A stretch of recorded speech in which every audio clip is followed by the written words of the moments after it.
In 2001, our guest and his daughter were bonding while training the new family dog, Gabby. Because of that experience, he discovered he had a real knack for communicating with canines. So while running his own business, he also took on a part-time gig at a local training facility to gain more experience and hone his skills.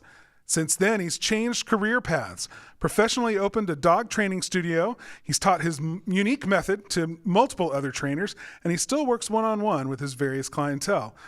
So if you think that this discussion is trading in the term blue collar for dog collar, well, you'd be right.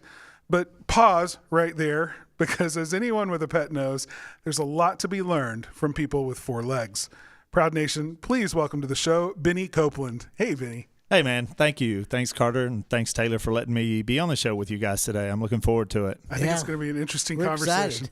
Taylor has 3 dogs. I do. I don't, because my son is allergic to them, but I wish. Oh, well, you could get rid of your son. I mean, yeah. Yeah, It's coming. It's coming. He'll leave one day. Right. Maybe. Right. So I'm curious how you start. First of all, you were working you had your own business. Yes. Before you started this. So what was it? Yeah, my brother and I started a business doing recruiting. We were recruiting for the construction industry. And it was basically I was sitting in my basement in my underwear every day, just making calls and calls and calls. And Right. I love to get out. I want to talk to people. So for me, it was kind of boring, and, I was just looking at, okay, did I make my 150, 250 calls that day, kind of thing. And my brother is actually very successful. He still owns the business, runs the business, and is still very successful in the business. And so in that process, we had gotten a dog. My daughter, she kept asking for a dog for her birthday or for Christmas or whatever. And then one year for Christmas, we would always tell her, we can't get a dog until we get a fence around the yard. So one day for Christmas, she asked for a fence. And we knew her a lot. So we got the dog. And, of course, we had, like everybody else, said, we're going to train this dog. We're going to get this dog trained. And we didn't. Just like most people don't until something happens. And, of course, my neighbor came over to the yard one day, and she was dressed in her Sunday best, her white pants, and my dog jumped up on her pants and ruined her pants, made her late for church. And, that was the point where I said, okay, we're going to get a trainer. And we did. And I just fell in love with the process, as well as my daughter. She fell in love with the process of doing the training. We went way beyond just what most, obedience or people would do in their home. And I, like you said, I turned it into working part-time for them. And then by the next year, I was working full-time for them. And then by the next year, I was out on my own. Gotcha. Wow, what a great awesome. story. So I'm guessing, and you guys correct me if I'm wrong here, because you both know more than I do here, but I'm guessing that an animal that is well-trained is probably a happier animal. Is that a fair assumption? Yeah. I would say mine are. Yeah. Oh, no. Yeah. I mean, to me, it's you give them boundaries. Right. It's like anybody else. It's like people will tell you teenagers, Mm-hmm. they'll say, no, I don't want boundaries. But the best thing you can do for a teenager is give them boundaries. And they get older and they're like, man, I really appreciated that. Yeah. Right. And, same thing with a dog. Yeah. I mean, they're going to fight it. I mean, they're going to fight. And I have a theory that I say structure means rules. And because you set the boundaries and you set the rules, and that creates structure in your home. And that's a big basis for it. And I talk about it in a lot of the ways that the things that I did and the way that I even, trained my daughter. I didn't train my daughter. She trained me. But the things that we did there overlap in how I worked with a dog too. And, kids are a lot different. I'm not comparing dogs to kids by any means. But it does, you do need those boundaries. You do need that structure and those rules. And it does. I mean, the dogs are happier. They're safer. They're much more fun to be around. They're much more relaxed.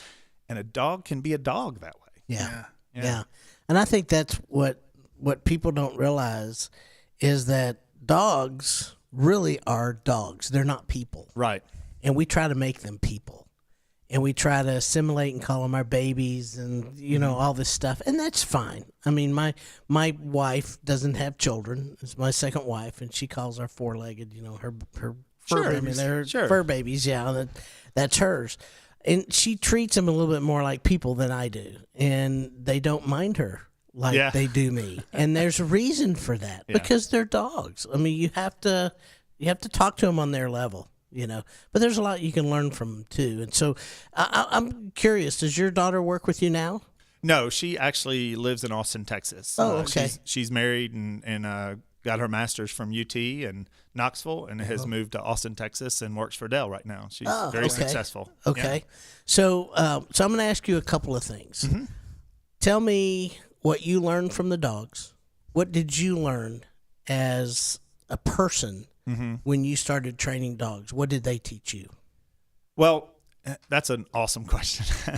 And I know we talked about you writing this book as well.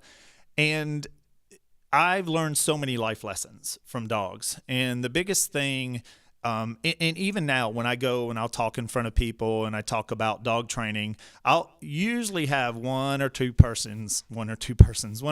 that'll come up to me and they'll say, you weren't really talking about dogs, were you? And that's the truth, because my message is about who we are. And the big part of that is that praise is just attention for any choices that a dog makes, for example. Exactly. And when you give attention to a choice, that creates that choice keeps getting made. Well, the other thing is that, with a dog or with, in life in general, whenever we're using praise and we know how we expect our dog to behave, then you're going to be able to teach your dog to do that. That's the problem. Is that, and I can ask you a very simple question. So if your dog was going to greet your best friend, give me two ways that you would want your dog to greet your best friend as your best friend comes exploding through the door. What would you want your dog to do? Well, if they hadn't been there a long time, I think I'm fine with. I don't have a problem with my dog meeting people at the door. Okay, so great. So meeting them at the door is fine. What I don't want them to do is jump on people. Right. Okay. So there, number one, 99.9% of the people answer me the way you just answered me. Yeah. I asked you what you wanted. You told me what you don't want. Yeah. See? And that's true. Right. So you're not looking for your dog or looking for things in your life of how you expect your life to be or how you expect your dog to be, because we're brought up looking for what we don't want. Yeah. We're brought up looking for the negative. And until you can see what we call speak it in the affirmative, you'll never be able to see it. Wow. Because you're always looking for that negative thing.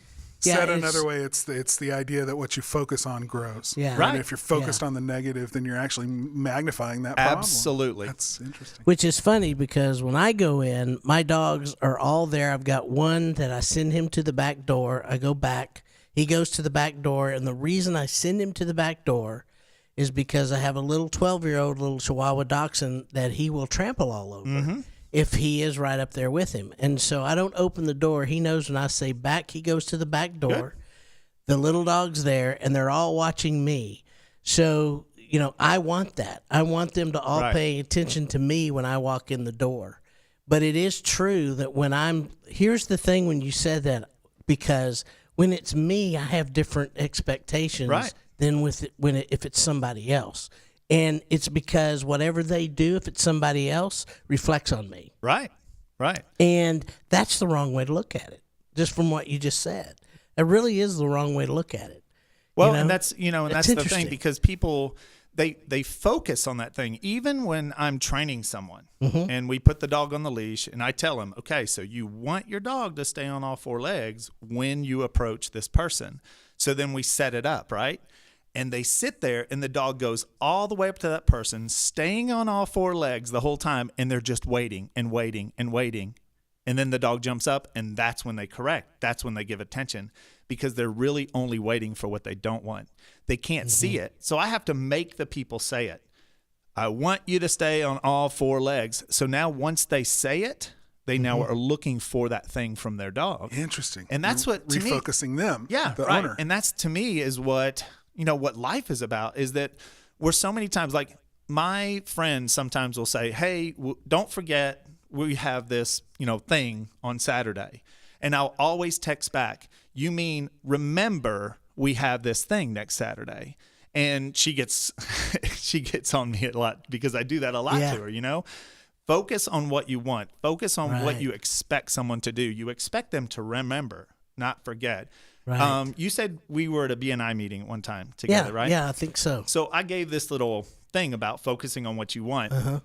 About 2 weeks later, this lady came in and she goes, "Okay, Benny, I got to tell you this story." So my child is 3 years old, and we were at a Mexican restaurant, and in the middle of the restaurant is one of these fountains that you can throw pennies in. Well, he was just on me and on me and on me about throwing a penny in. So I gave him a penny, and I looked at him, and I said, "Don't get your hands wet." So he went through the penny in and came back, and what? His hands were wet. His hands were wet, Yeah, right? you gave him the idea. Right. So then a little while later, he's again bugging her. And she says, "No, you got your hands wet, and I told you not to do it." And then ended up giving him another penny, saying, "Don't get your hands wet." And he went to the fountain and came back, and guess what? Got His hands were wet. So she, in the process of him doing it again, she's, kind of angry about this. And she goes, "You know what? Benny told me to focus on what I want. So let's see if it works." So she gives him the penny with the intention and says, "Keep your hands dry." And so when he came back, his hands were dry. See, now she was able to speak it, and the kid could understand that, because kids don't and dogs don't understand don't. Right. Look at your dog tomorrow when you go home and say, "Don't sit." And see what he does, right? They don't focus on the don't. They that's hear true. hands Sit. wet or Right. sit. Yeah. And so in that moment, when she could actually say what she wanted from her son, she was able to get that. The possibilities opened up. And that's what happens in life. If you can focus on what you want, the possibilities are there. Wow. When you're not, you won't. Well, what a leadership lesson. I mean, Yeah. I'm thinking out Absolutely. there, Proud Nation, as you're hearing this, just the way that you talk to your employees. You have certain expectations, and the way you may be communicating those expectations changes the way that the behavior you get from them. And just by simply stating it in the affirmative, that's a Right. huge takeaway. Right. Yeah, and not only stating it to other people, but how you do the self-talk. That's right. The self-talk that we talk to ourselves is another thing. Because I'm just sitting here thinking, how many times do we go, "Oh, I shouldn't have done Right. that," or this week I'm going to lose weight, so I'm not going to eat ice Right. cream, and so the entire week all you want's ice cream. Right. That kind of a thing. And That's true. Yeah, I mean, it true. really is. What you focus on grows. Yeah. Yeah. And go ahead. No, I was just going to say, with dogs, it's also really interesting that it's simple commands. This is one of the things I've heard people do is they talk to their dogs in sentences, and it's like a dog doesn't really understand sentences because they're a kid. They're Right. They're a child mentally. So you do have to have very short, really understandable cues Right. for them. But that is also true of adults. Mm-hmm. I mean, I just read the other day on sentence structure. Mm-hmm. The longer the sentence, adults don't pay attention. So if you can write things in very short sentences, it's 8 the words same, or less. Yeah, it's the same What was kind that? of a thing. What was all that you said? Yeah. So No, you're right. Yeah. That's true. And I never really thought about it that way. And, the way that I teach, it's about voice tone and body language. So you can say all this stuff, but your voice tone and your body language may be sending a whole different message. And I actually do a podcast as well. It's called Discover Your Dog. Good. I'm glad you mentioned that. I was going to Right. make Yeah. sure that you got a chance. Yeah, and I love doing it. We just recorded episode number 97. Wow. So Wow. there literally is 2 extra episodes because we did a 000 and we did one called Discover Your Dogma where Devin was talking about willpower. So that's our 99th. So the next one we record will be our officially 100th. Wow. But, That's we're not going to really fantastic. pull it out until it is Yeah. actually numbered 100. Congratulations. Well, thank you. Yeah. Thank you. And I love doing that. One of our podcasts is about specificity. That's what we called it because I made up this word, specificity. And so you have to be specific. You have to be able to say what you want in a specific way. And we say it in the affirmative instead of saying, "Oh, well, you have to be positive." Because look how I did that. And listen to my tone when I go, "Oh, God, you have to be positive." One more person telling me I have to be positive. right. If just one more person tells me that, so that's Yeah. why we came up with, and Devin really is the one that came up with say it in the affirmative or speak it in the affirmative. Yeah. So talk a little bit about the relationship between the dog and the owner. I think that a lot of the problems that start with, behavior problems start with owners not understanding their role in this relationship. Is that a fair assumption or a fair statement? I think it is. I liken it to, if you went to Japan, do you know Mandarin or Japanese? Or I do not. Right. And if you were going to be there for a month, you're going to learn enough to get you by and to be able to survive. What you're going to find, and this happened to me in Peru. I was in Peru for 11 days, and I know just enough Spanish to really get in trouble, and we did. By day 10, 11, 12, 15, all of a sudden you're going to find yourself surrounded by people that you can communicate with, people that you enjoy being with, and people that understand you and you understand them, even though the language may not be exactly the same. You're going to bond with them. And that's what happens when you learn how to communicate with your dog, that you start that bond. And I think what happens is, and why, I get a lot of business and I love doing what I do, and I'm glad this happens, is that people don't understand that. They don't understand how to communicate. So my job is to bridge that gap and teach them this language is a little bit different. And your language to your dogs is mainly your tone of voice and your body language. It's not all those sentences like you said, Taylor. Yeah, and I would agree with that, because I can tell my dogs anything and talk just like this and nothing happens, but they know when I'm serious. That's very true. And my dogs are great. I'll just tell you a quick story. My son, who's in his late 30s right now, I had to say that, it's just getting fun. It's probably been about a year ago, came and visited me and said, I'm over at the other parent, that's what they call it, the other parent's house, and they got a new German Shepherd, and this German Shepherd's a mess. And I'm thinking, I grew up with German Shepherds, and they were all really good. They behaved, they were house trained, all this stuff. And then all of a sudden he said, it dawned on me, he's like, oh yeah, Taylor did all that. Yeah, that's how that works. So it really is a mindset with animals. And I didn't find this naturally. My grandfather trained bird dogs, and I watched him train bird dogs, and that's how I kind of learned. So, it's just a learning thing. You just learn it. And that's a work and breed dog. So there's a different way of doing that, and you have to have that structure. Yes. You're really doing something specific. So to be able to see that and carry it over into just your casual, everyday family dog, that's amazing. And that's the thing you were seeing. That's the thing you were learning through that process is wow, when he does these things, those dogs toe the line. They do what they're supposed to do. But they love it. Yes. Absolutely. It's not. And here's the thing, this really was a real lesson for me, is when I tell my Australian Shepherd to do one thing, which he loves to play. They're all about play and herding and whatever. So running and jumping and all that stuff. Well, Bandit, who's the Chihuahua Dachshund, it's not going to do any of that. So you don't treat them the same. You have to give them what fits their personalities. It's the same thing with people. So I don't treat Carter the same way I treat Aaron, the same way I treat my wife, and you just don't treat everybody the same. And you have to realize not all dogs are the same, and so you have to look at their personalities, look at their breeds, what they're naturally wanting to do, and do things within that. And I think we have to do that with people too. So I don't know why that's, a lot of people think that's really a stretch, but it's like, well, no, you just treat dogs according to their natural proclivities.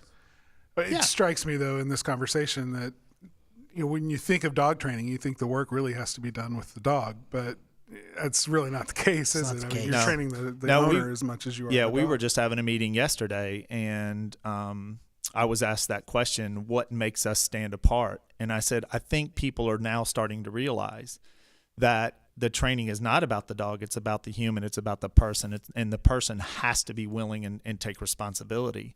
And all the trainers that you hear that are, famous on TV or whatever, they're all about the dog. They're, do this to the dog, or the dog has to do this, or you have to be this to the dog. And that's not what my training is. My training is about, you have to understand what you're doing in every given situation, and you'll know why your dog behaves the way it does when you understand that, when you get it, what you're communicating. Yeah. Yeah, I think that's very true. So you've got the podcast. You also are writing a book, and I think it's going to be out soon. Is that right? Yep. We're hoping to publish or to release the book the first week in November. It's called Family Dog Fusion. It's also the name of my website, familydogfusion.com. And I'm really excited. I mean, this book is really about 6 to 8 years in the making. And I finally was pushed enough through, how Jonathan and I know each other through the goals group. And I pushed myself through and made it a goal to finish the book and to have it edited. So we're through that process. So now we're doing the little things like, getting all the numbers that need to be in the book and the acknowledgments and, the book cover and all that stuff now. Very good. Yeah, Very everything should be ready and out on the market by the first week of November, just in time for Christmas. Oh, that's awesome. Yeah. I'm going to buy one. I already know. Awesome. You can always learn more. Absolutely. And the name of your business is Family Dog Fusion, right? The name of the business is Family Dog Fusion. The name of the podcast is called Discover Your Dog. Awesome. Yes. Check That's that out for fantastic. sure. Okay, we always like to ask our guest at the end of the interview for a quote that means something to you, maybe in your own business journey, your own life, and would ask you what that quote would be, and maybe you can tell us a little bit about what it means to you. Okay. I did a lot of self-work, especially after I got divorced, and I realized that I was a very irresponsible person, and I took it upon myself that I got it, so I started doing some things, and I had a journey. And one of the things that I did, it was called ISA, the Institute for Self-Actualization, and I was involved for a few years. One of the things that they said is this quote that I'm going to say to you that has become the basis for everything that I do. I finally kind of stepped away from them because I realized I need to put this into practice in my life, and that's where the goals group that Jonathan and I are involved in. And the goals group is based on this quote: "Your word is law in your universe. You can only be happy, successful, and live your life's purpose to the level in which you're willing to keep your word." And I think that goes a lot with speaking in the affirmative. If I'm really saying does. things in the negative, that's my word. Mm-hmm. If I'm saying things in the affirmative, that's my word. Yep. And I can make mistakes. I just have to own up to them. And that, to me, is what that statement is. Yeah. And what my, like I said, the goals group, my life has been based on, and how I feel the better and better I get with my word, the better and better my life moves forward, and the faster. It's insane how fast it's moving now. Wow. Oh, that's awesome. That is incredible. That's a great quote. Bennie Copeland, thank you for being on the show today. Thank you. I appreciate this opportunity. This has been amazing. It's Yeah. been fun. So. It's been great. Thank you.